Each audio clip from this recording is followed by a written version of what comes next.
Good morning and welcome to Backyard and Beyond. And this morning we're talking about yards, Kathy Canoyer. Good morning to you, Kathy. Good morning, Lavon. Well, your yard kind of is a greenhouse. Yes, it is. I have a wonderful greenhouse here, and it is spring in our greenhouse. And we're looking forward to coming and seeing it. Always, I think, for almost anybody who walks in, it just sort of takes your breath away when you look across that expanse and see all those beautiful colors. It is fun. Yes. Now, is this your only greenhouse?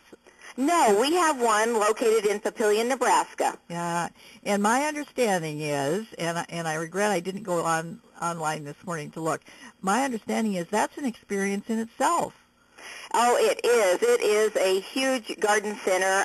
We have a 5,000 square foot gift shop. We have a tropical house. We have a courtyard with trees and shrubs. Huge annual area. It is worth the trip going over to see them. All right. So let's remember that. But right now we want to talk about the thing coming up that you're going to be in Atlantic on March 19th to do a presentation at the 13th annual garden seminar. And you have so many things to share with people, Kathy, but just kind of give us a little peek at what you're going to be talking about this year. I am going to do mine on container gardening.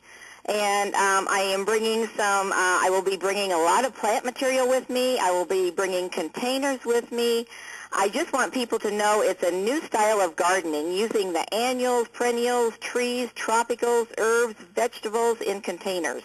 And you can put those together. You don't have to kind of stay within one of those categories. You do not. That's what's exciting. I mean, you can put a knockout rose in the middle and then put your petunias and your different plants around the outside.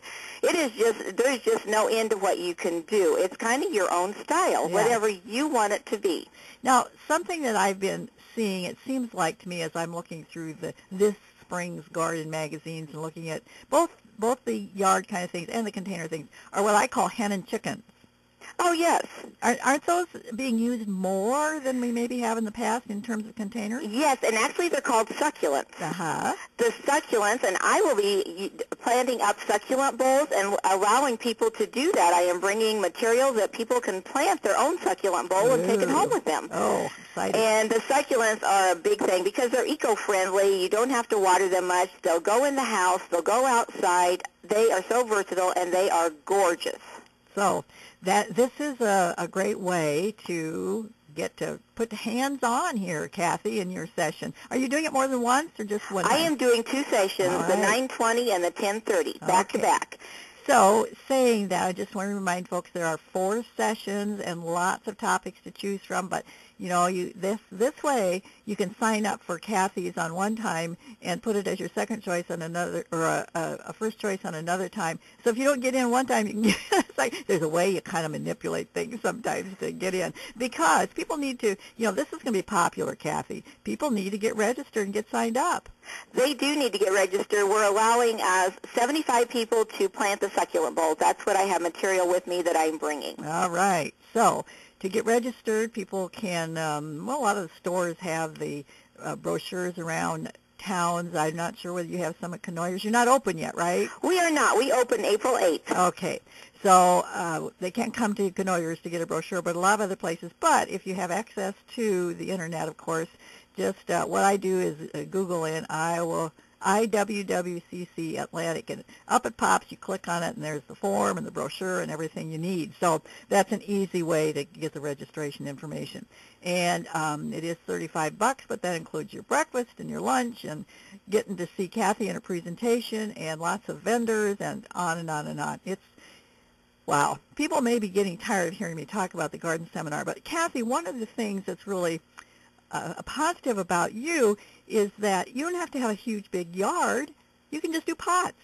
You can. Containers are just such a new invention that people just love doing containers, because you can put them at your front door, you can put them at your back door. If you want to just do one, you just do one, but boy, it's hard just to do one because everybody loves them. And what's exciting is you can do vegetable gardening in them. People don't have to have big gardens now. We can make a salsa container out of a hot pepper, tomato, and cilantro. You can make your herb containers. You can do anything with these containers. Actually, I'm bringing a lettuce bowl. There are these new lettuces out now that is featuring, we're planting up bowls, doing that today, and I will bring one with me, and you can have your lettuce to eat fresh every day with your meals. All right. And they're pretty. And they're gorgeous. Yeah. There's 3 different colors of these lettuces, and it is just gorgeous. So containers are just, it's just, you know, and if you have it at your front door, it is kind of the focal point of your home, and it just says you are welcoming your guest. Mm-hmm.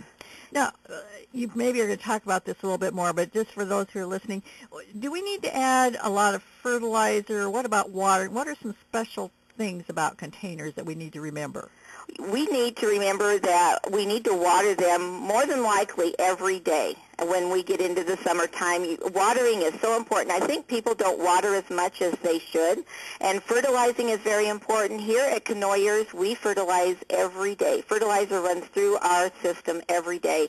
People need to either fertilize every day on a light basis or once a week when they get these plants home, because the plants, they need nutrients just like humans do. Mm-hmm. So is your fertilizer in your water?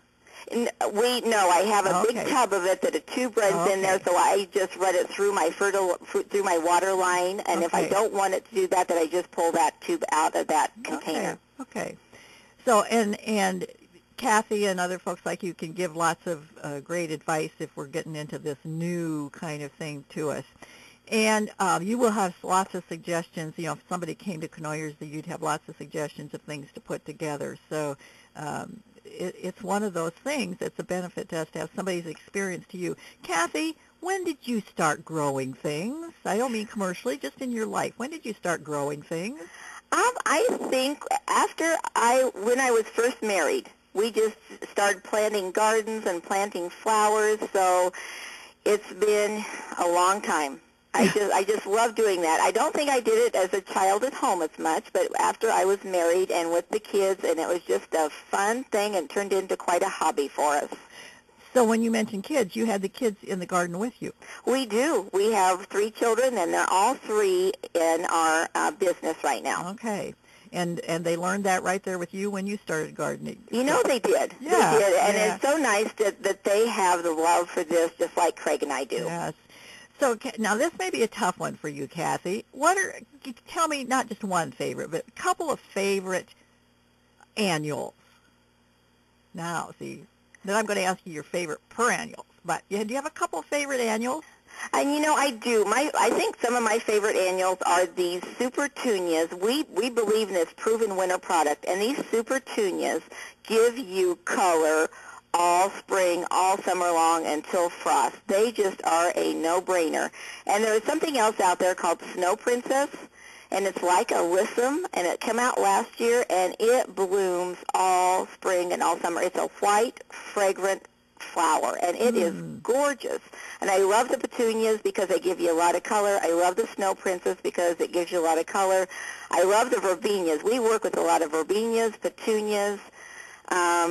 They are just, and you don't have to do a lot to them to deadhead them. I guess I try to think of things that people don't have to deadhead a lot also. Yeah, I love the new petunias that you don't have to deadhead, because otherwise that was just a constant kind of job. Okay, what about perennials? Do you have a favorite or two of perennials? We have a new perennial that come out this year that will be offered to people, and it's a daisy, and like the white daisy with the yellow center, and it's called Daisy May. And it will bloom from spring to frost and never quit. We do trials on these plants that are going to be coming out, and we did the trial on them last summer.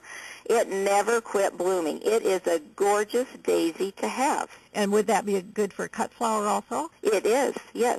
Yeah, because that's something that I think some of us like to snip those things to take in the house, and that some things don't work very well, so it's great to have something that's we can put in the house. And I'm really excited about it. People will just love this new Daisy May. Okay.